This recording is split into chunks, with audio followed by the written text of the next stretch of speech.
Saudações, concurseiro!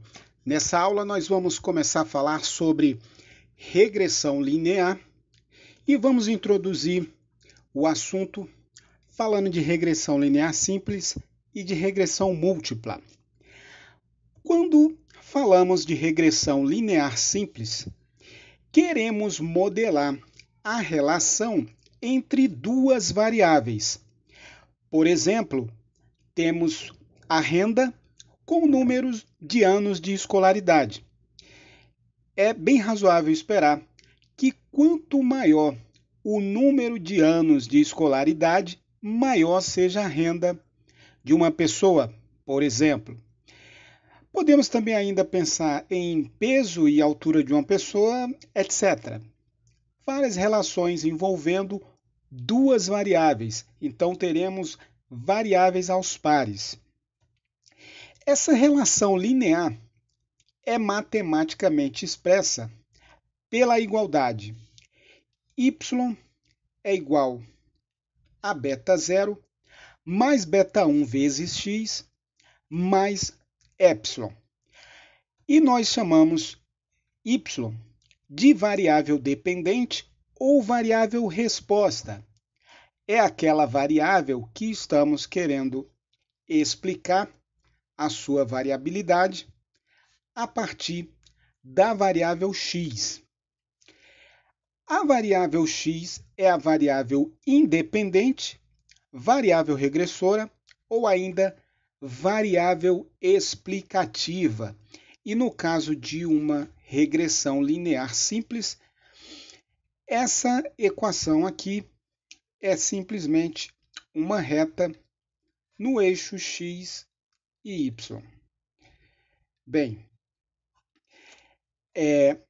o valor epsilon é o nosso termo de erro. Pode ser que essa variável y seja explicada pela variável x e ainda fique faltando alguma parcela da variabilidade de y a ser explicada. Toda essa falta de explicação da variável y é incorporada pelo termo de erro nesse modelo.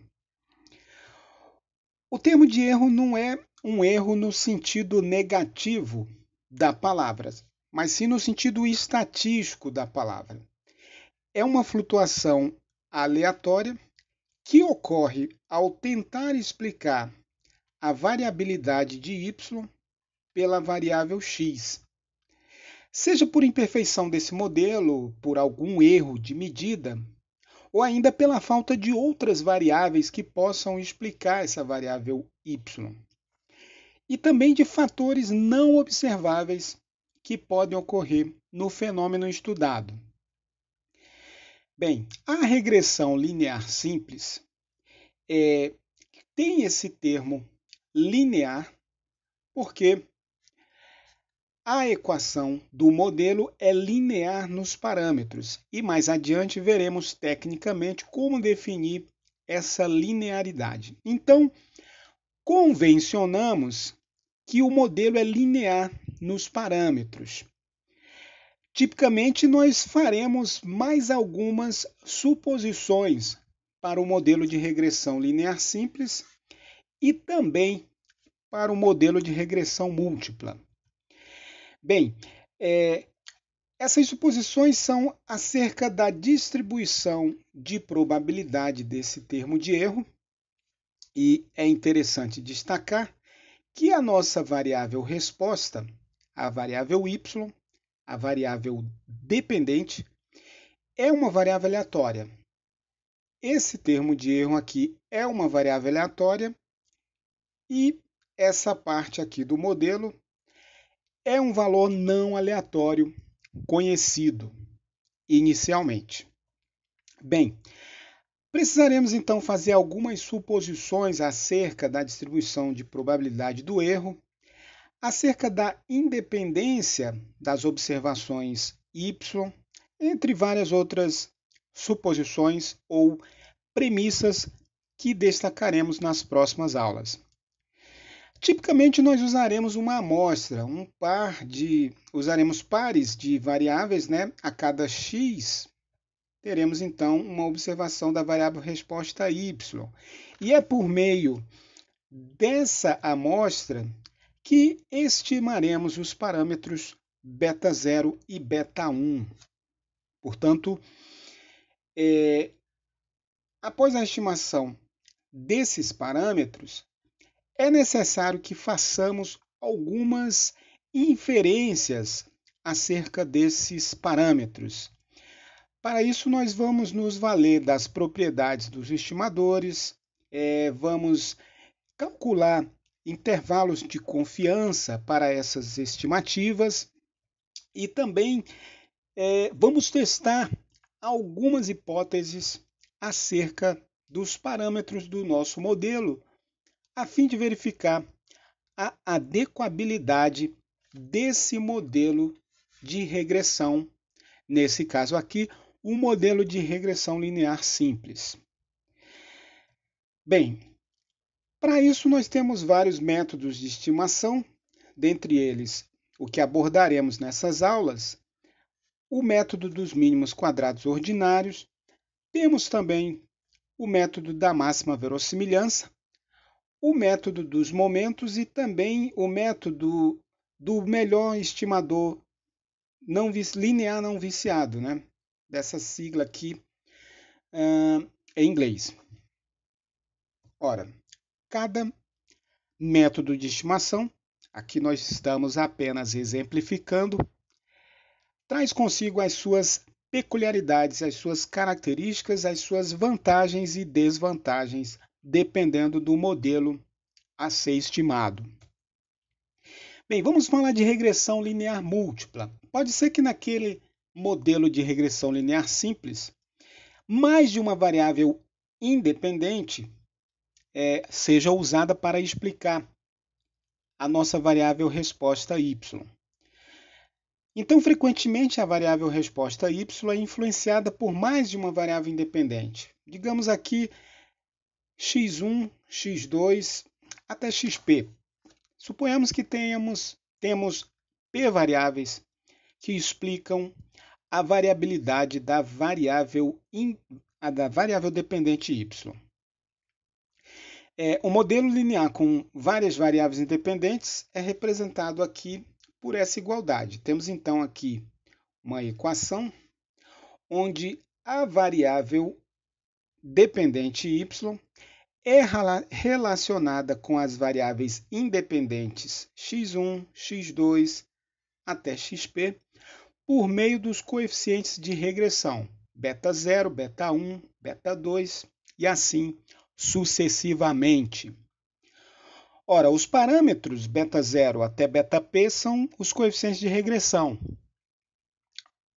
Continua sendo, o epsilon, continua sendo o termo de erro que captura toda a variação de y que não é explicada pelas variáveis independentes.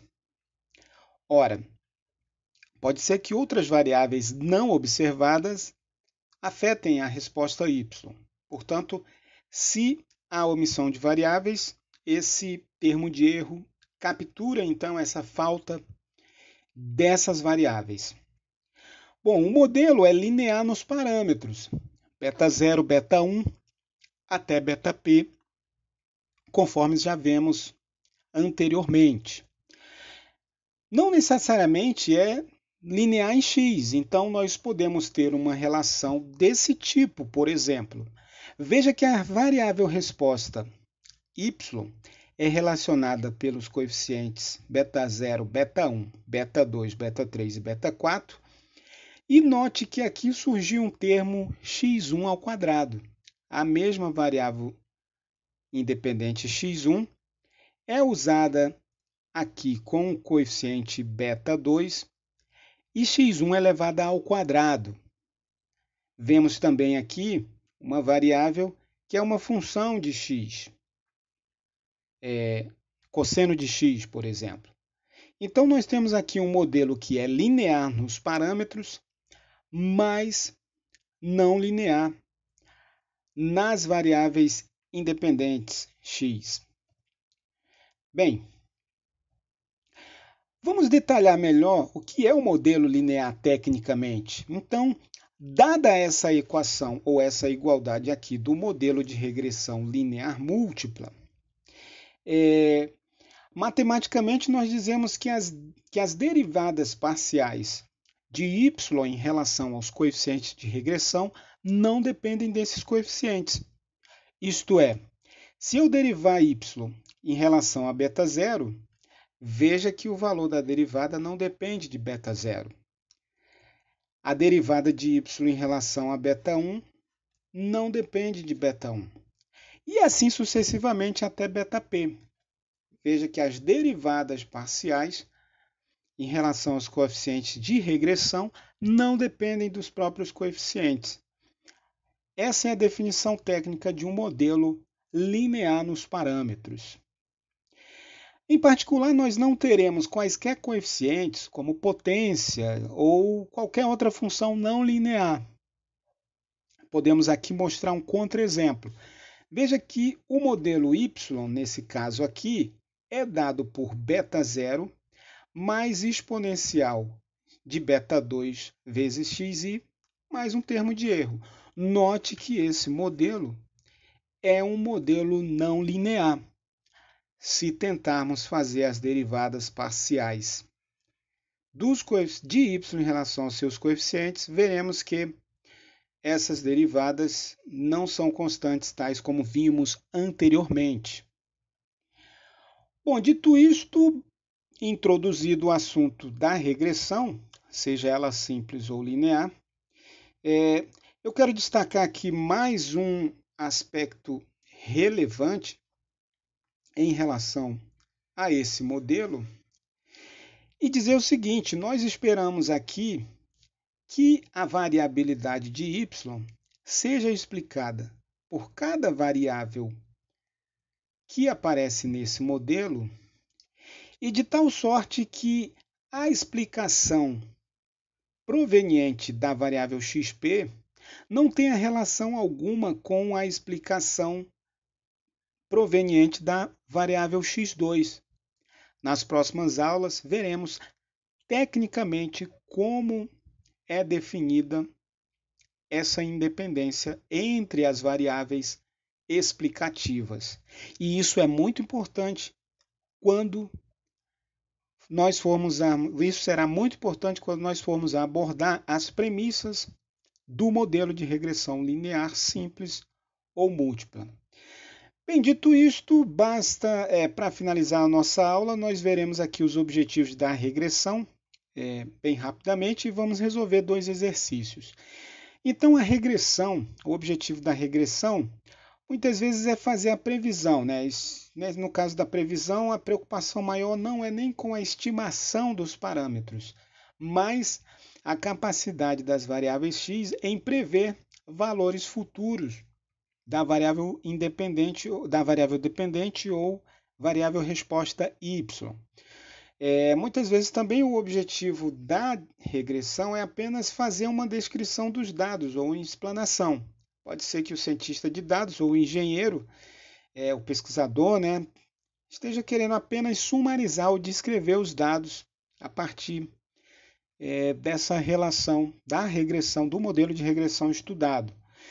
Pode ser que seja usada a regressão para a seleção de variáveis ou triagens. Nesse caso, a ênfase é determinar a importância de cada variável x na modelagem da variação de y. Portanto, se uma variável pouco contribui para explicar a variabilidade de y, ela será então deletada do modelo. Pode ser ainda que tenhamos interesse em controlar uma saída. Nesse caso, o interesse é a relação de causa e efeito entre as variáveis independentes e a variável dependente. O modelo estimado pode ser usado para controlar a saída de um processo cuja variação é determinada por várias variáveis de entrada. Nesse caso, por experimentação ou repetição, né, sistemática, é possível alcançar um modelo ótimo para modelar a variável de saída. Bem, dito isto, vamos ver questões de concurso, que é o nosso foco, é o nosso interesse nessa aula. Bom, questão simples e direta que apareceu no concurso da Marinha para primeiro-tenente, a profissão estatística, que pedia aí então como é chamada a variável y no modelo de regressão. E nós vimos na introdução dessa aula que essa variável y é chamada de variável dependente. Olha aí, questão simples e direta, aquela questão que o concurseiro faz muito rapidamente e ganha tempo para as demais questões. Mais uma questão aí de regressão que apareceu no concurso da Marinha em 2006, e as questões anteriores são muito importantes para você se preparar para o concurso, e trazia aí várias afirmativas em relação à regressão e pedia para assinalar as respostas, a resposta correta, né? A opção correta.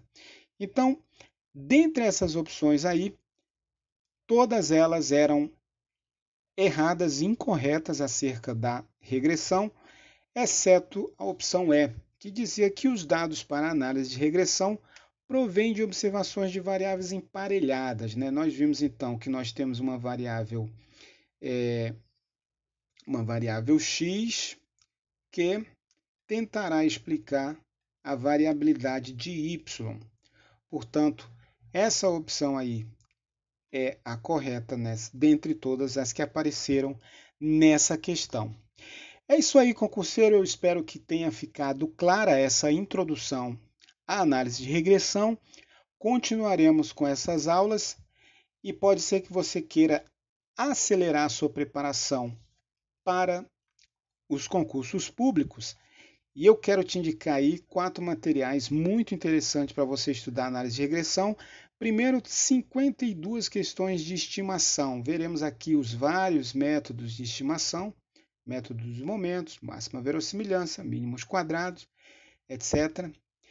E mais um arquivo aqui de PDF trazendo as 52 questões com propriedades dos estimadores. Muito interessante conhecer as propriedades dos estimadores. E também temos um arquivo com 52 questões de regressão linear simples e 52 questões de regressão linear múltipla. Entra em contato com o concurseiro, peça esse material. Bons estudos, um grande abraço e até a nossa próxima aula.